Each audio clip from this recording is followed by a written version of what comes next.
नमस्कार दोस्तों, आप सभी का अपने YouTube चैनल में बहुत बहुत स्वागत है। दोस्तों, आपके लिए लाया हूँ एक मोटिवेशन कहानी, एक ऐसी कहानी जिसे हम अपने जीवन में उतार कर अपने जीवन को पूरी तरह से बदल सकते हैं। ये कहानी को अंत तक जरूर देखिए। एक राजा की कहानी है। एक राज्य के राजा अपनी प्रजा का हाल जानने के लिए राज्य में पहुंचे और वह घूम रहे थे तो वह गाँव में पहुंचे। अब राजा साहब जो थे उन्होंने अपनी वेशभूषा बदली हुई थी और उनके साथ में एक मंत्री थे।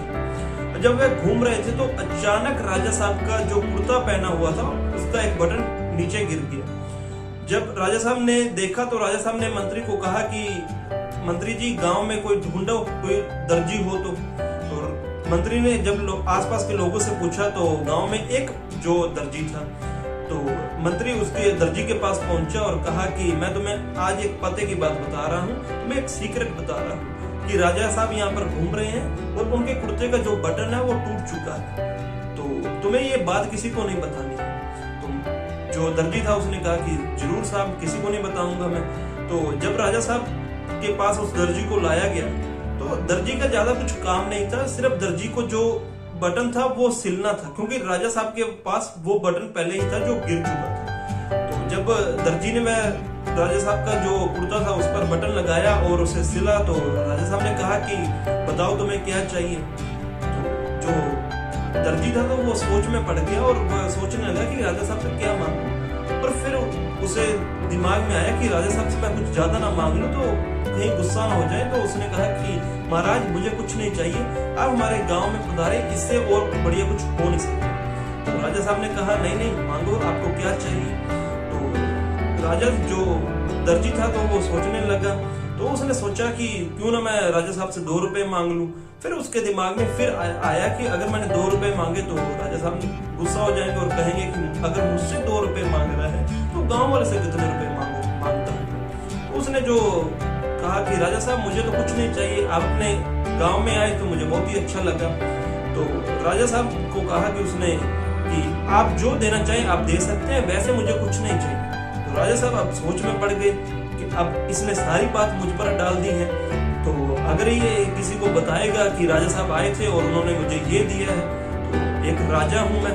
तो राजा साहब ने अपने मंत्री से कहा कि इस दर्जी को 2 गांव दे दो। जी हाँ दोस्तों, आप इस कहानी से सीखे हमें अपने जीवन में कोई ना कोई उस परमात्मा परमेश्वर से कोई ना कोई दिक्कत रह जाती है। हमें यही लगता है कि हमें जो भी दिया है वो कम दिया है। कहां पर वो आदमी जो दर्जी था वो 2 रुपए मांग रहा था और कहां पर उसको 2 गांव दिए गए। जब भी इस बात को हमेशा ध्यान में रखें कि जब भी आपको ईश्वर दे रहा है या जब भी देगा वो कुछ बड़ा ही देगा, कुछ कम नहीं देगा।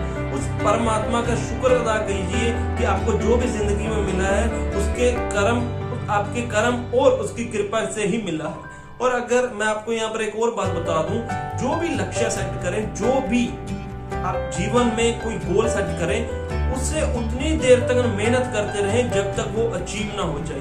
अपनी सोच को कम ना होने दे, अपनी सोच को छोटी ना होने दे, क्योंकि उस परमात्मा पर विश्वास करें, वो आपकी हर मेहनत का फल जरूर देगा।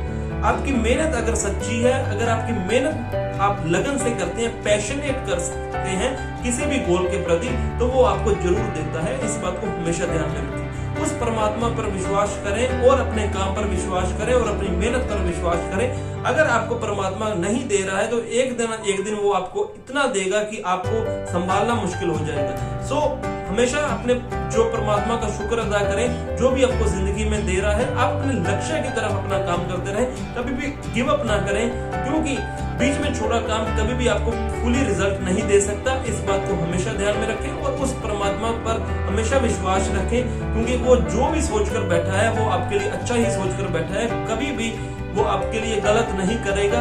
इस बात को हमेशा ध्यान में रखें। अगर आपको ये कहानी अच्छी लगी, आपके जीवन में कुछ बदलाव आ रहा है, तो इस कहानी को जरूर शेयर करें, लाइक करें, कमेंट करें और इस चैनल को जरूर सब्सक्राइब कर लें। और हमेशा इस बात को ध्यान में रखें, जो भी आपको ईश्वर दे रहा है उसका शुक्र अदा कीजिए, जो भी आपको मिल रहा है और जो भी आपको मिलेगा, क्योंकि उसने आपके लिए अच्छा ही सोचा है। So thank you so much.